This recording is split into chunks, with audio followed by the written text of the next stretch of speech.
Hello everyone, welcome to all of you. Video lecture की series में आज हम ME 208 सब्जेक्ट के अंदर यूनिट 2 स्टार्ट करेंगे। इसमें हम सबसे पहले zeroth law and first law of thermodynamics के बारे में स्टडी करेंगे। देखिए ज़ीरोथ लॉ ऑफ थर्मोडायनेमिक जो है थर्मोडायनेमिक का बेसिक्स लॉ कहलाता है। यह जो है थर्मोमीटर्स के वर्किंग प्रिंसिपल्स जो है ज़ीरोथ लॉ पर ही आधारित हैं।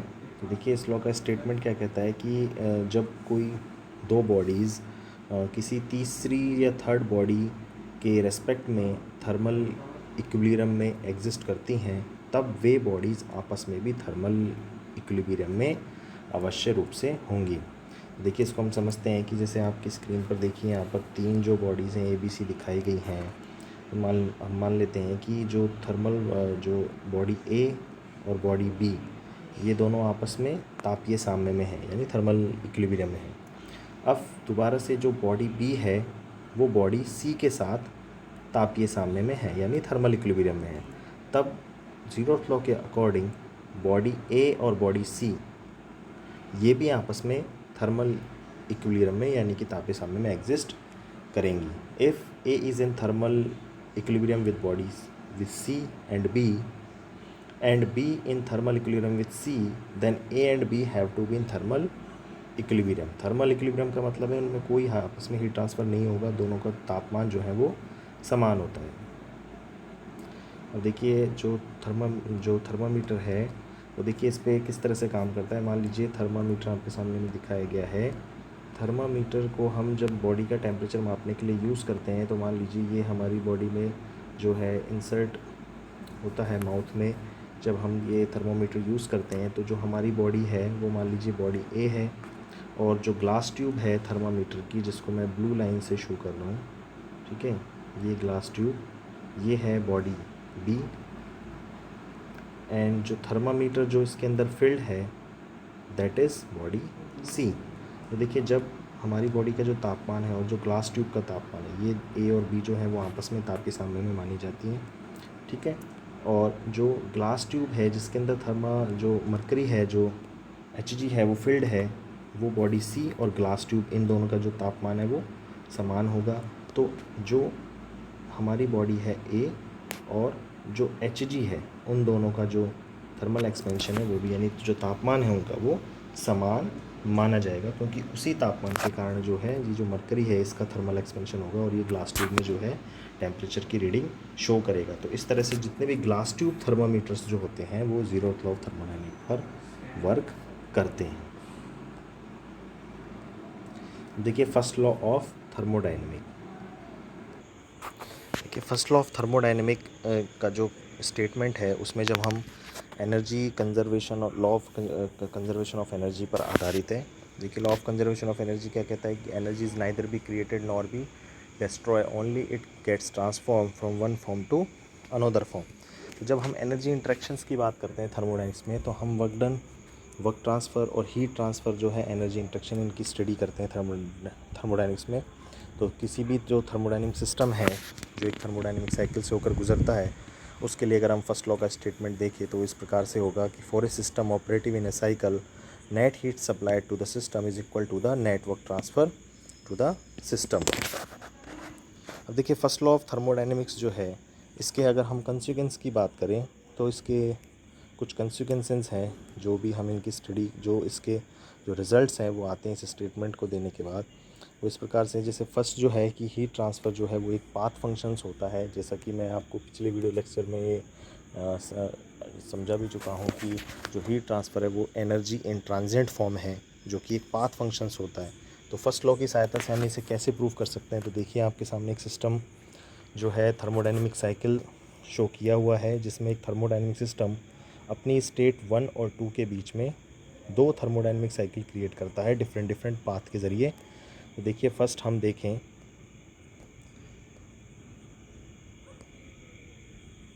यहाँ पर अगर हम देखें कि दो थर्मोडायनेमिक साइकिल कौन कौन से हैं तो देखिए सिस्टम 1 से 2 पर ए प्रोसेस के ज़रिए जाता है और 2 से 1 पर आने के लिए प्रोसेस बी का इस्तेमाल करता है। तो एक थर्मोडायनेमिक साइकिल यहाँ पर होगा 1 A 2 B 1। और दूसरे अगर हम थर्मोडायनेमिक साइकिल की बात करें तो वो होगा 1A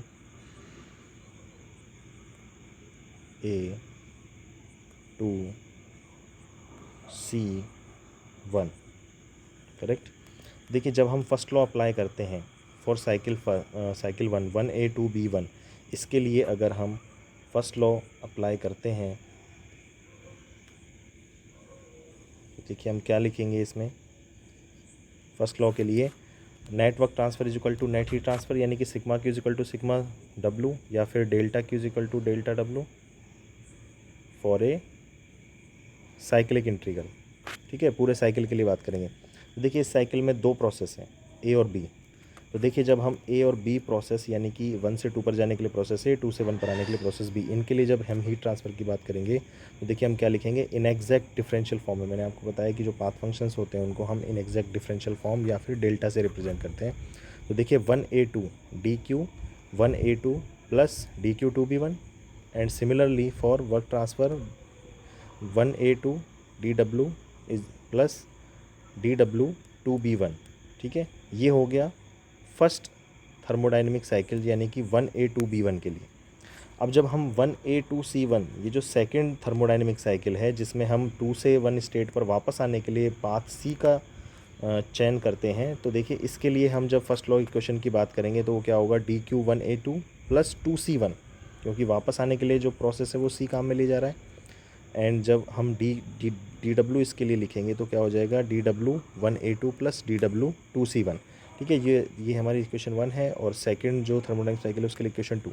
अब क्या करेंगे, हम इक्वेशन 1 में से इक्वेशन 2 को सब्ट्रैक्ट करेंगे, सब्ट्रैक्टिंग 1 माइनस 2। तो देखिए यहाँ पर क्या आएगा, DQ 2B1। देखिए कॉमन जो स्टेप्स है वो कैंसिल आउट हो जाएंगे, ब्लू लाइन से देखिए DQ 1A2, ये और ये कॉमन स्टेप है, ये कैंसिल आउट हो गए। और यहाँ पर जो वर्क ट्रांसफ़र है उसके लिए DW 1A2 DW 1A2 दोनों जो है सेम पाथ के लिए ये कैंसिल आउट हो जाएंगे। तो देखिए हमारे पास जो रिज़ल्ट है वो क्या बचेगा, लेफ़्ट साइड में देखिए DQ 2B1 this step minus this step, DQ 2B1 minus DQ 2C1, and this DW 2B1 minus DW 2C1 this one step. तो ये इक्वेशन जो है हमारी रिजल्टिंग आ जाएगी। अब देखिए इस इक्वेशन को गौर से देखिए कि ये क्या प्रूव होता है इससे, कि हम ये कह रहे हैं कि DQ जो हीट ट्रांसफ़र है वो B और C पाथ के लिए उनका जो डिफरेंस है वो वर्क ट्रांसफ़र B और C पाथ के लिए उनके बराबर है।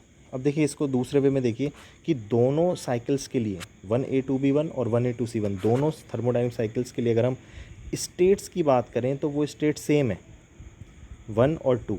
ठीक है, पाथ अलग अलग है। तो यहाँ पर क्या होगा कि जो DQ 2B1 है DQ 2C1 है ये दोनों आपस में बराबर नहीं होंगे।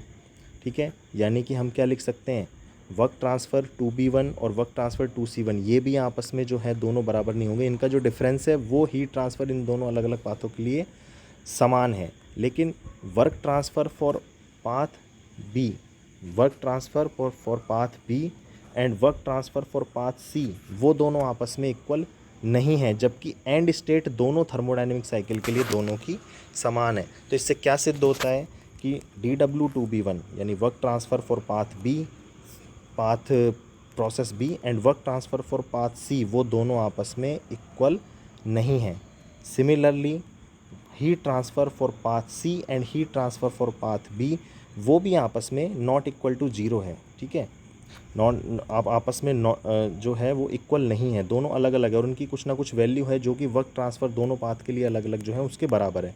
तो इट मीन्स वर्क ट्रांसफ़र अलग अलग पाथ के लिए जबकि उनकी एंड स्टेट दोनों समान है, इक्वल नहीं है। सिमिलरली हीट ट्रांसफ़र जो है दोनों थर्मोडायनेमिक साइकिल के लिए जबकि उनकी स्टेट समान है, इक्वल नहीं है। तो इट मीन्स क्या हुआ कि जो हीट ट्रांसफ़र और वर्क ट्रांसफ़र जो है वो आपस में किसी सिस्टम की स्टेट पर डिपेंड नहीं करते हैं, वो इस पॉइंट फंक्शन नहीं है, वो क्या है, वो पाथ फंक्शंस हैं, वो सिस्टम द्वारा अपनाए जाने वाले प्रोसेस पर निर्भर करते हैं, ना कि सिस्टम की स्टेट पर। ठीक है, तो ये हमारा ये प्रूव होता है कि हीट ट्रांसफ़र यहाँ से क्या है, पाथ फंक्शंस नहीं है। नेक्स्ट जो कंसिक्वेंसेस हैं देखिए इसी को हमने इसमें दिखाया हुआ है इस स्लाइड में वापस से, though the path B and C end points are same, कि उनकी जो स्टेट है वो समान है, heat transfer is not same, therefore heat transfer depends upon the path followed by the process and hence it is a path function. It is inexact differential not a property and it is boundary phenomena, जो कि है boundary phenomena है दोनों, heat transfer और work transfer. Next जो देखिए क्या है इसका कॉन्सिक्वेंसेस की जो इंटरनल एनर्जी है या जो एनर्जी है वो एक प्रॉपर्टी है, स्टेट फंक्शन होता है, सिस्टम की स्टेट पर डिपेंड करता है। तो देखिए इसको कैसे प्रूफ करेंगे हम, इसके लिए भी सेम हम साइकिल लेते हैं, ठीक है। यहाँ पर देखिए मिसिंग है, यहाँ एक जो प्रोसेस मैं बना देता हूँ 1 से 2 पर जाने के लिए जो प्रोसेस है वो कुछ इस तरीके से है,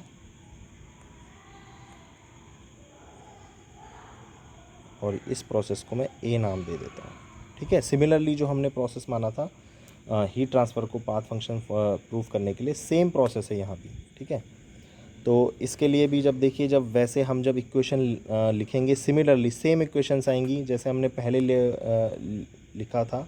ये स्टेट 1 है, ये स्टेट 2 है, तो 2 थर्मोडायनेमिक साइकिल बनेंगे, 1A2B1 एंड 1A2C1। तो सिमिलरली हमारी जो रिज़ल्ट था वो यहाँ तक आ गया था, ठीक है। लास्ट में जब हमने हीट ट्रांसफ़र को पाथ फंक्शन प्रूफ किया, dQ2B1 minus dQ2C1 after subtracting equation 1 and equation 2, ठीक है।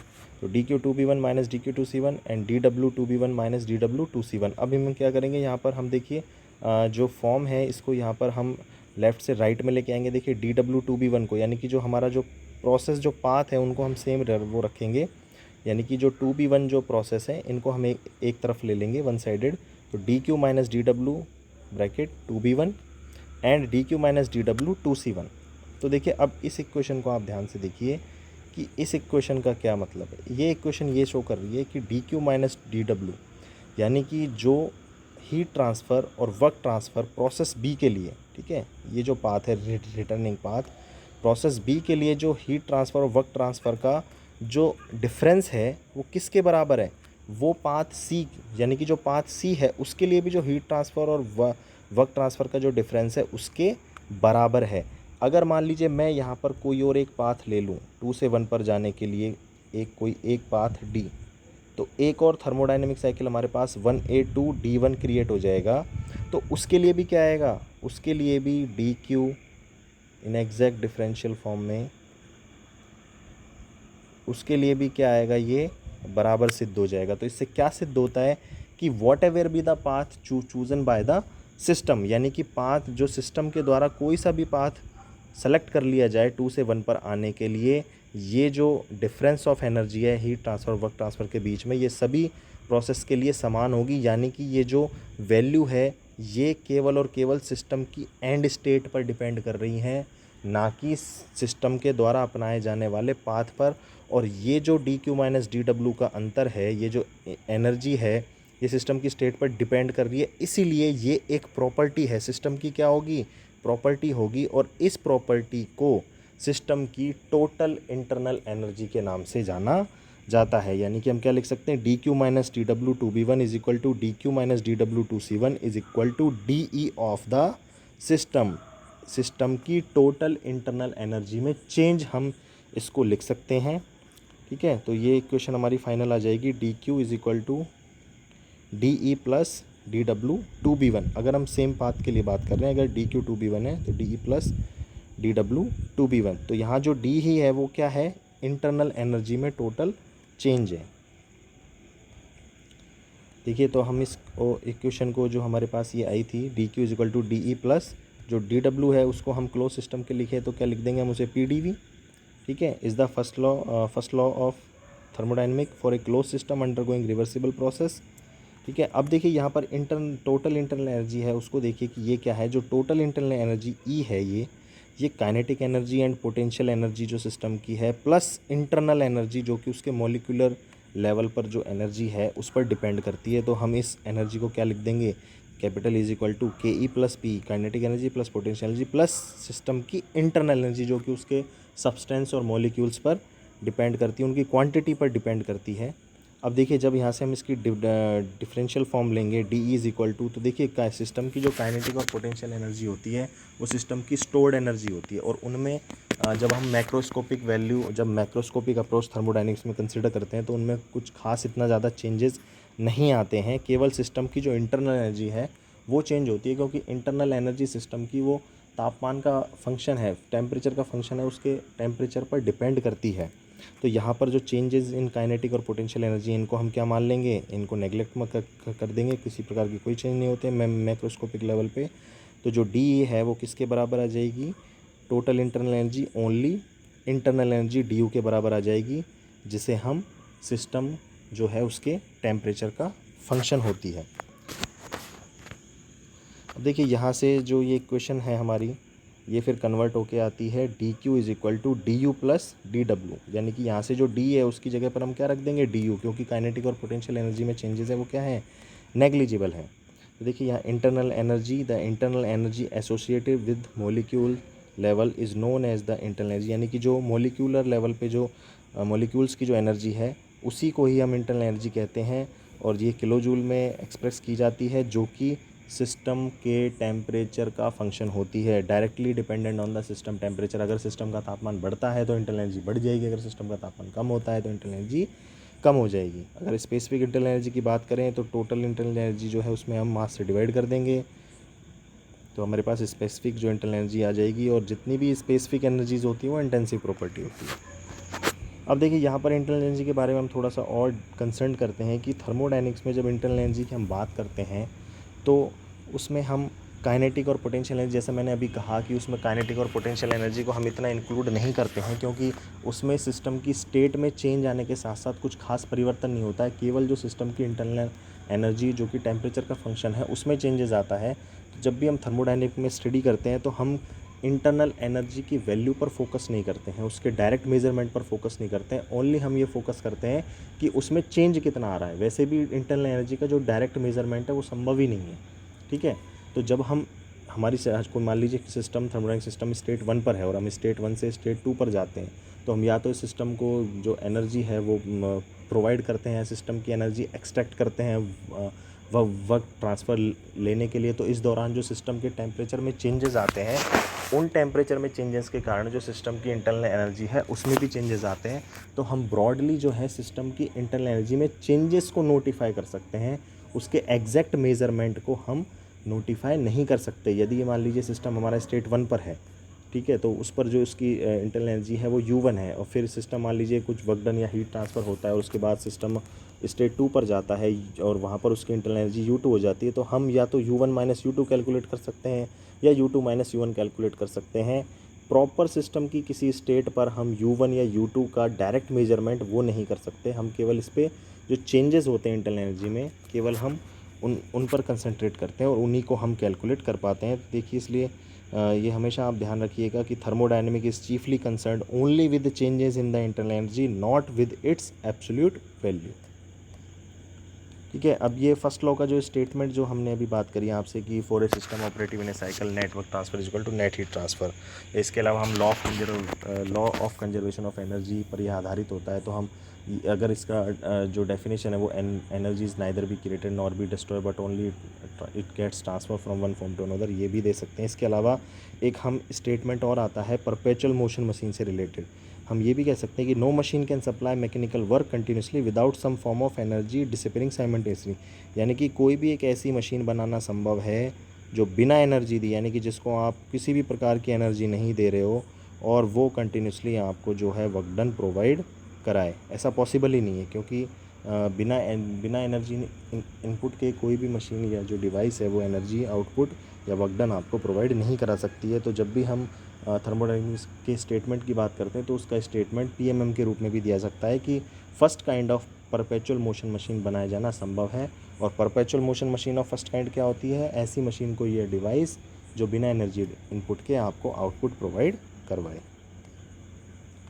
फर्स्ट लॉ ऑफ थर्मोडायनेमिक का जो कंसिक्वेंसेस है उसमें एक हम ये भी पढ़ते हैं कि मान लीजिए सिस्टम जो है जो थर्मोडायनेमिक सिस्टम आप सभी जानते हैं कि जिसके हम स्टडी करना चाहें, जिसके हम सिस्टम के बिहेवियर का उसे हम थर्मोडायनेमिक सिस्टम कहते हैं। उसके अलावा जो कुछ भी है यूनिवर्स में वो सराउंडिंग है, तो यानी कि सिस्टम प्लस सराउंडिंग से मिलकर यूनिवर्स बना हुआ है, ठीक है। अब फर्स्ट लॉ ऑफ थर्मोडायनेमिक में जब हम ये पढ़ते हैं कि जो एनर्जी है वो कांस्टेंट है, पूरे यूनिवर्स की एनर्जी क्या है, कांस्टेंट है।